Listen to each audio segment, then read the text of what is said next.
Hi guys, today I'm going to be reading chapter 11 of How to Steal a Dog. So if you remember in chapter 10, they had just stolen the dog. They got him to the back of that old house. So now they are working on the problem of getting him food. So here's chapter 11. Hey y'all, Mama called as she made her way across the parking lot toward the car. Look what I got. She stuck a styrofoam box through the window. Check this out, she said. I opened the box. Scrambled eggs and pancakes. They sure did smell good. And that's not all, she said, tossing a paper bag onto the back seat. Toby snatched the bag up and peered inside, then let out a whoop. Donuts, he hollered. He grabbed a powdery white donut and started eating it so fast he choked, coughing out a spray of powder and crumbs. You, I said, wiping off my jeans. Mama slid behind the steering wheel and examined herself in the mirror. This job is gonna be great, she said, licking a finger and smoothing an eyebrow. The tips are really good, and I get to bring home all kinds of food. Food? Talk about good luck. Now we wouldn't have to worry about feeding Willie.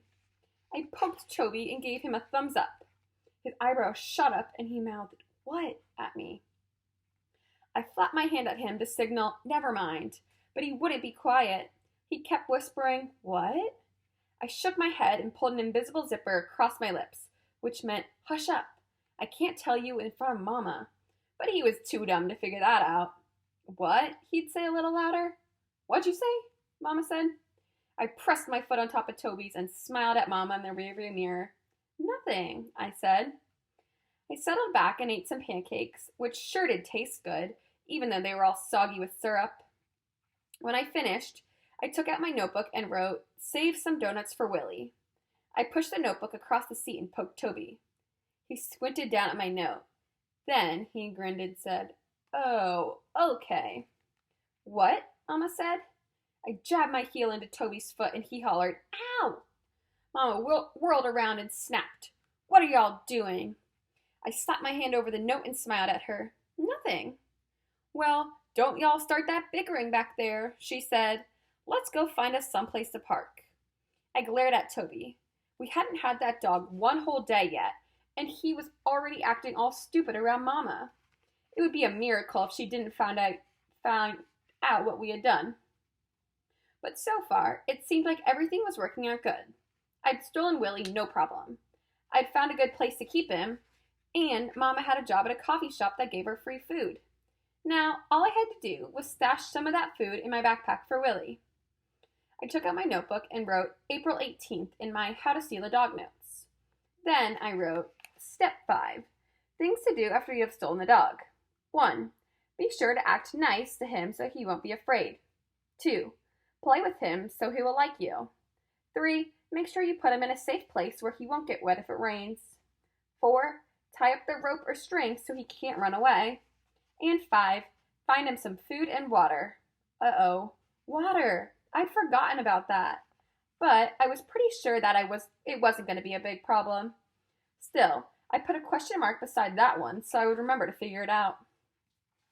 That night, it seemed like I hardly slept at all. A steady rain clattered on the roof and ran down the windows in streams. The inside of the car was so hot I had to crack my window, and then the rain splattered my face and made my pillow all wet. I listened to the slow, even breathing of Mama and Toby and thought about Willie. I wondered if he was scared. Was he getting wet? Was he hungry? Every time I closed my eyes, I could see his freckly face and those shiny black eyes. I could see him cock his head at me and wag his whole body the way he did. Don't be scared, Willie, I whispered into the still night air. The car windows were so fogged up I couldn't even see outside. I used my finger to write Willie on the foggy glass.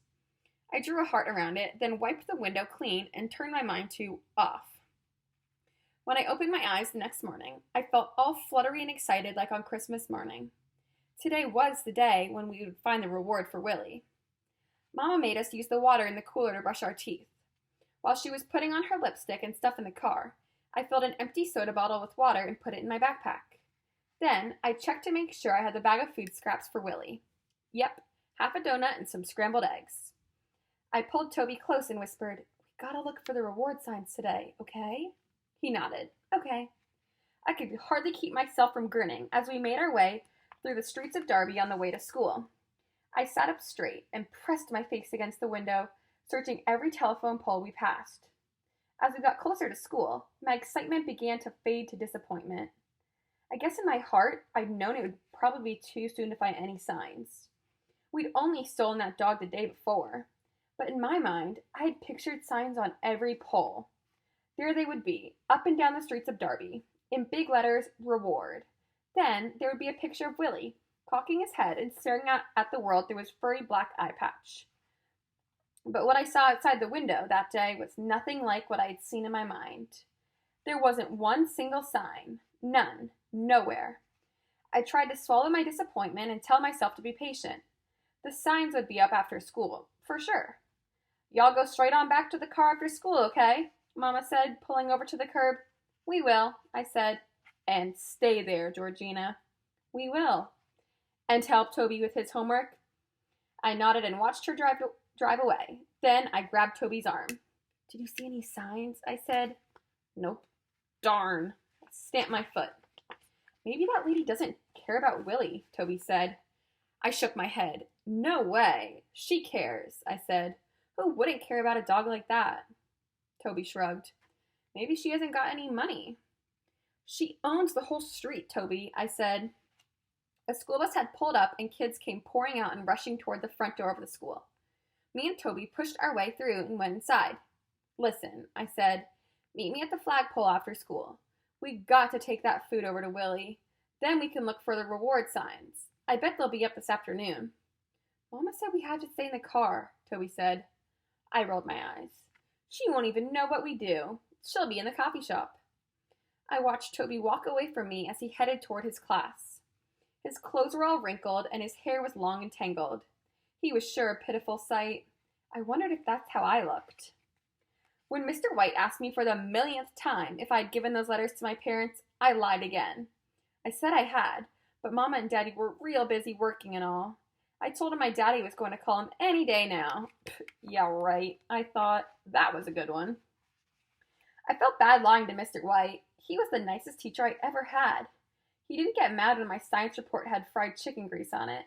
He hadn't said one word when I didn't have a costume for a play about the Boston Tea Party, like all the other kids did, and he let me go to the nurse's office, even when he knew I wasn't one bit sick. But when he asked me about those letters, what else could I do but lie? Luann didn't hardly ever talk to me all day. I was wearing the same old clothes I had on yesterday, and I thought I saw her make a face when I walked into class that morning. I thought I saw Liza poke her at recess and point at me. I thought I heard my name every time I walked by kids giggling and whispering and all. So, who cares? I told myself. I didn't care about any of those kids anymore. Maybe not even Luann. I found myself doing stuff I never would have done before we started living in a car. Stuff that I knew would make kids poke each other and laugh at me. Like I took Melissa Gavin's half-eaten granola bar out of the trash and put it in Willie's food bag.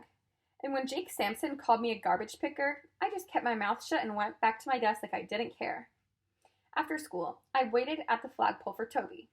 Then we headed off toward the old house to check on Willie. Toby kept whining about how his backpack was too heavy and his feet hurt and all, but I ignored him. I found a plastic margarine tub on the side of the road and wiped the dirt off of it with the edge of my shirt. "We can use this for Willie's water bowl," I said, tucking it into my backpack.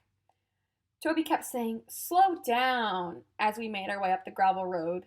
He splashed right through the muddy puddles, not even caring that his shoes were getting soaked and his legs were covered with mud. But I didn't slow down. I was dying to get Willie. I needed to see him. I sure hoped he was okay. As soon as I rounded the corner to the house, I heard a little yip from the back porch. Then I saw Willie poke his head through the torn screen door, and my heart nearly leapt right out of me. I felt so glad to see him. Right away, he started wagging his whole body, like he was the happiest dog on earth. "Hey there, fella," I said, sitting on top of the step of the porch and giving him a hug. He licked my face all over. "Are you hungry?" I said. Before I could even open the bag of food, he was pushing at it with his whiskery nose. "Here you go." I opened the bag and let him gobble up the eggs and stuff inside. "He sure was hungry," Toby said. I rubbed my hand down Willie's back while he ate. He was a little wet and smelled kind of bad, but he seemed okay. I opened the soda bottle of water and poured some into the margarine tub. Willie went to town lapping it up. We gotta let him run a little bit, I said. But what if he runs away? Toby said. We'll keep the leash on him, dummy. I untied the string from the doorknob. Come on, Willie, I said. Me and Toby took turns running up and down the road. Willie ran right through puddles. Sometimes he'd stop and shake himself, sending sprays of muddy water all over me and Toby. Once in a while, he stopped to take a good long drink from a puddle. But mostly, he just ran and leaped and barked a happy kind of bark. We had to run real fast to keep up with him, or else he was liable to burst that string right there. There, I said. That's gotta be enough. Willie sat in the road in front of me, panting. He lifted his doggy eyebrows and watched me, like he was waiting for something. I knelt down and scratched his ears. Don't worry, I said. You're going to be going home real soon.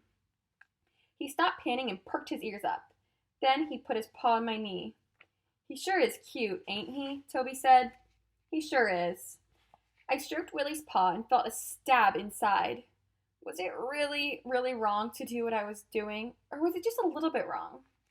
I pushed Willie's paw off my knee and stood up.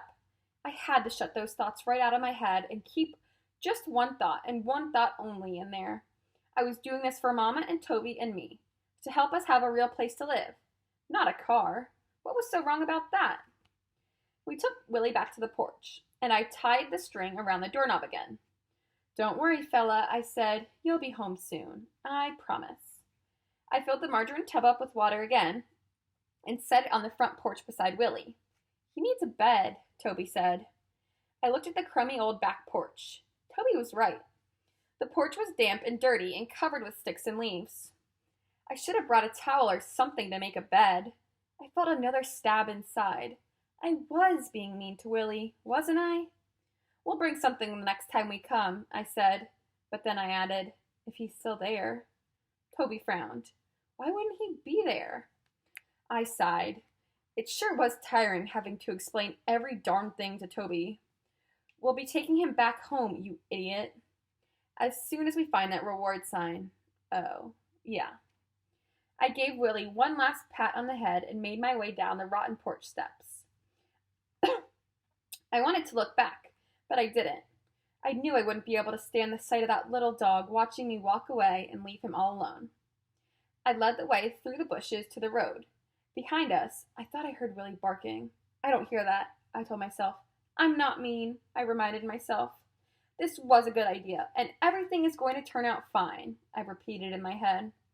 I guess I was hoping that if I said those things, then maybe they would be true. All right, that is the end of chapter 11. So we're about halfway through the book. It's been pretty interesting so far, so I look forward to seeing what happens with the dog. Thanks for watching.